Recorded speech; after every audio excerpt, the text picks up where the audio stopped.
Et Guillaume Tabar à 8h10 pour l'éditorial avec Le Figaro. Guillaume, bonjour. Bonjour David. Après la proposition du Parti socialiste d'un emprunt forcé, le ministre de l'économie, Roland Lescure, a dit que la France n'en avait pas besoin. Mais la porte-parole du gouvernement, Maud Bréjon, a dit qu'il fallait l'examiner avec bienveillance. Alors qui croire ? Qui croire ? Je ne sais pas, mais ce qu'on voit, c'est un gouvernement qui est comme un lapin affolé dans les phares d'une voiture et qui ne sait pas ce qu'il doit faire.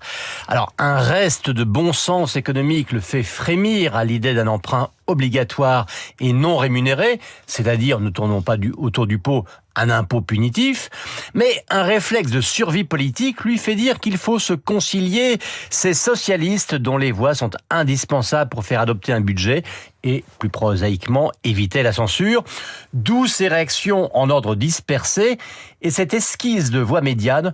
Pourquoi pas sur le principe, mais discutons des modalités. Ce qu'espère Sébastien Lecornu, n'est-ce pas tout simplement préserver les conditions d'un compromis pour réussir à faire adopter son budget ? C'est ce qu'il dit, et sur le principe, on ne peut pas lui reprocher. Avec un contexte politique aussi contraint, aussi confus que celui dans lequel nous sommes, parler de compromis, ce n'est pas un gros mot, c'est même une nécessité, peut-être même une obligation. Et on peut retourner le problème comme on veut, il n'y a pas de compromis sans concession. Mais accepter le compromis, ça ne veut pas dire accepter des concessions de manière unilatérale.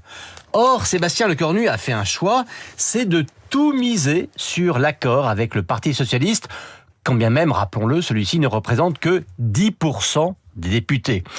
Que tout dépende de son bon vouloir, le PS l'a compris, et il en abuse. C'est ce qu'on voit avec cette idée d'emprunt forcé. Alors souvenez-vous, le PS a dit « on ne veut plus de 49.3 », le Cornu a répondu « d'accord, plus de 49.3 ». Le PS a dit « on ne veut plus de la réforme des retraites », le Cornu a répondu « d'accord, je la suspends ». Ah si, il y a quand même un point où le PS n'a pas obtenu gain de cause, c'est la taxe Zuckman. Ça ressemble à Jacadi, votre affaire. Exactement, cette taxe Zuckman, elle n'est pas passée, mais voyez, il n'a pas renoncé. Une porte fiscale s'est refermée, il tente de rentrer par une fenêtre fiscale avec cet emprunt. Mais le Premier ministre a-t-il une autre option ? Écoutez, une négociation, c'est du rapport de force, c'est aussi manier des armes de dissuasion. Alors c'est entendu, le Cornu ne veut pas être censuré, mais les socialistes non plus n'ont pas envie de retourner devant les électeurs.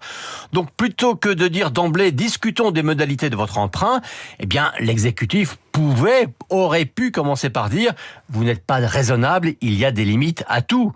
Ou encore, on n'a pas peur d'un budget non voté car on pourrait passer par des ordonnances. Là, au contraire, le Premier ministre a martelé qu'il voulait à tout prix éviter une loi spéciale, donc à tout prix faire voter son budget. Bref, il a fait comprendre aux socialistes « j'ai vraiment besoin de vous ». Ce message, il était pleinement reçu par le PS et tant qu'il gagne, il joue, c'est lui qui est le maître du bras de fer. Guillaume Tabar, vous revenez demain pour l'éditorial avec Le Figaro, car j'ai vraiment besoin de vous.